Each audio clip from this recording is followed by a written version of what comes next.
They laughed when she begged for mercy, called her names, and turned away as the shopkeeper demanded payment she didn't have. But then the saloon doors opened, and a quiet cowboy stepped forward, dropped silver coins on the counter, and said nothing at all.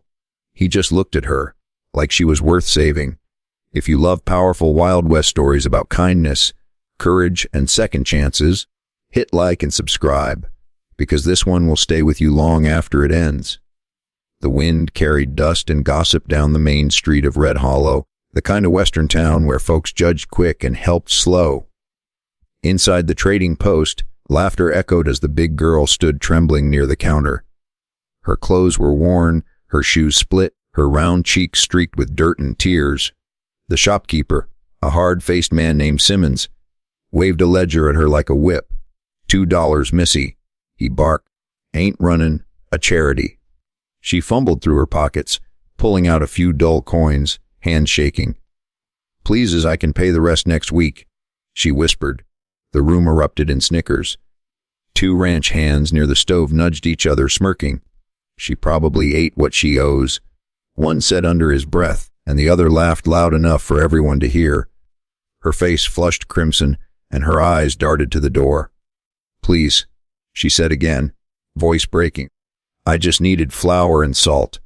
My brother's sick. He hasn't eaten in 2 days. Simmons sneered. Then maybe he'll learn not to be poor. That's when the door creaked open, letting in the sound of spurs and the scent of rain on dust. Every head turned. A tall cowboy stood in the doorway, hat shadowing his eyes, coat worn from travel. He didn't speak, just walked forward slow, boots thudding against the wooden floor. The laughter died, replaced by the low hum of fear that follows a man who's seen too much. He reached the counter, pulled $2 silver from his coat, and placed them gently before the shopkeeper. Her debt's paid, he said quietly. She owes nothing. Simmons opened his mouth, but the look in the cowboy's eyes stopped him cold. The stranger tipped his hat, turned to the girl, and said simply, "Let's go." She blinked, unsure if she was dreaming. But when he nodded toward the door, she followed him out into the wind. They walked in silence down the dirt road, the townsfolk stares following them until the horizon swallowed the town whole. The girl finally spoke, her voice fragile. You shouldn't have done that. I didn't ask you to. The cowboy adjusted his hat, eyes fixed on the trail ahead. Didn't have to ask. She frowned, unsure how to respond. You don't even know me? Don't need to, he said simply. Sow enough. They reached his horse, a gray stallion tethered near the well. He handed her a canteen. Drink. She hesitated, then sipped slowly. The water was cold, and it hurt going down her dry throat. What's your name? She asked. Jack Calloway, he said, adjusting the saddle. Yours? Ellie. She looked down at her boots, embarrassed. Ellie Ward. Where are you headed? Ellie Ward. Nowhere, I guess. Her laugh was short and bitter. Don't got anywhere left. He studied her face then, saw the exhaustion, the quiet dignity buried under all that pain. You'll ride with me for now, he said. Only till you figure things out. She stared at him, eyes wide. You don't have to. I know, he said again, calm but firm. Mount up. The journey stretched through golden plains and red rock canyons. For the first time in months, Ellie felt the sun on her skin without shame. Jack didn't look at her like the others did, didn't mock her size or her past. He spoke little, but his silence wasn't cruel. It was steady, comforting, and somewhere between the wind and the hoofbeats, something inside her began to heal. By the time they reached his ranch 3 days later, Ellie could hardly believe such a place existed. Rolling hills, a stream cutting through the land, and a small wooden house nestled among tall pines. Jack dismounted and motioned toward the porch.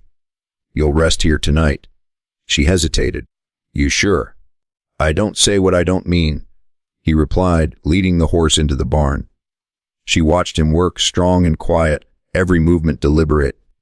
Later, when he came in, she was sitting by the hearth, clutching a cup of tea. Why'd you help me? She asked softly.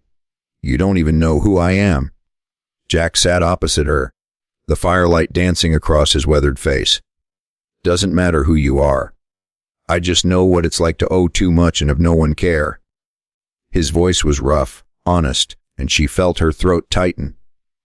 "People don't usually notice me unless they're laughing," she whispered.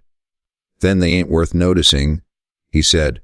Over the next days, she helped where she could, mending curtains, feeding the chickens, sweeping floors. He never asked her to work, but she wanted to. Every small act felt like reclaiming a piece of her dignity. Slowly, laughter found its way back into the cabin. She told stories about her brother, about the prairie, about the little things that made her heart warm. And Jack, for the first time in years, found himself smiling again. Real smiles that reached his eyes. Two souls who had known too much loneliness had stumbled into each other's quiet salvation. Spring came to Red Hollow, and with it, the first wildflowers blooming near the stream. One morning, Ellie stood on the porch, hands clasped, watching the light paint the valley gold. Jack joined her, silent as always. "I still don't understand why you did it," she said softly. "Why you paid for me." He glanced at her, eyes kind but steady. "You looked like you needed someone to remember you mattered." Her eyes filled with tears. "No one's ever done that before." He nodded. "Then it's about time someone did."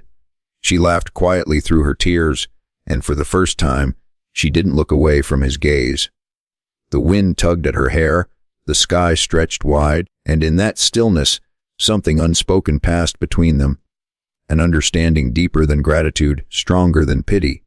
He reached into his pocket, pulled out a single silver coin, and placed it in her palm. "You don't owe me," he said. "You never did." She looked at the coin, then at him. "Then what do I owe you?" "Just stay," he said simply. "That's all I want." And for the first time, Ellie realized the debt she carried had never been hers to pay. If this story touched your heart, hit like and subscribe, because even in the roughest corners of the Wild West, kindness still rides quietly among us.